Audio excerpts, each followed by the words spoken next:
আসসালামু আলাইকুম সবাইকে। আশা করি সবাই ভালো আছেন। আজকে একটা টপিক নিয়ে কথা বলবো, সেটা অলরেডি বলেছি, আপনারা সবাই জানেন, অস্ট্রেলিয়া নিয়ে।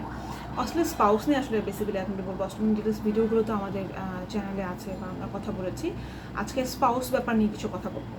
আচ্ছা, আপনারা সবাই জানেন যে আমরা সবাই বলি যে মাস্টার্সের ক্ষেত্রে আপনারা যারা মাস্টার্স অ্যাপ্লিক্যান্ট তাদের জন্য কিন্তু অস্ট্রেলিয়াতে স্পাউস সহ অ্যাপ্লাই করা যায়।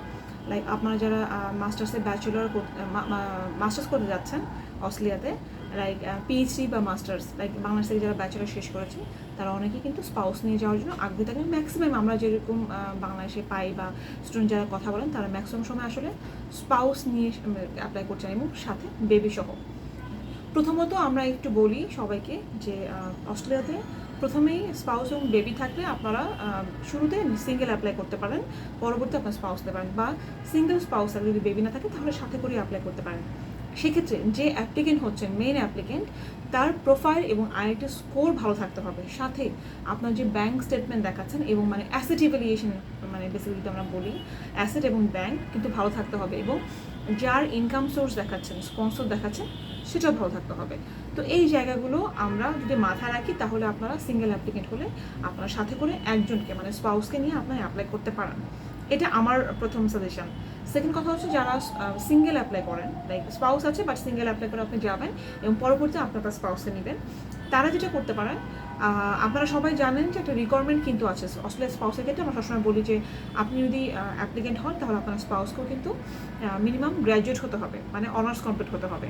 যেমন ধরুন আপনি ছেলে অ্যাপ্লিকেন্ট, আপনি অ্যাপ্লাই করছেন, আপনার ওয়াইফকে অবশ্যই তাহলে গ্র্যাজুয়েট হতে হবে। মেয়ে অ্যাপ্লিকেন্টের কিন্তু সেম ব্যাপার।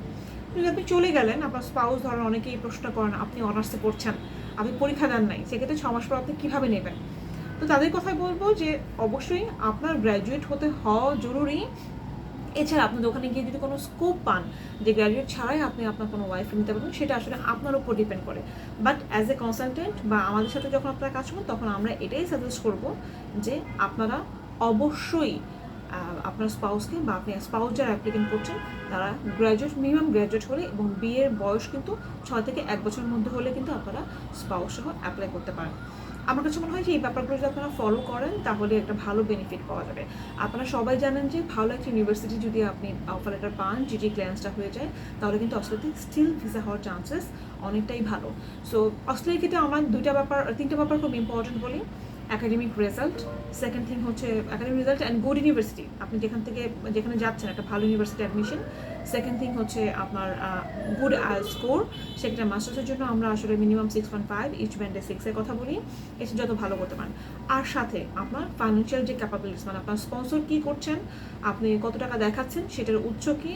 3 মাসের বেশি হলে তো আমাদের আসলে সোর্স অফ ফান্ড দেখাতে হয় না, তখন ইনকাম সোর্স দেখাতে হয়।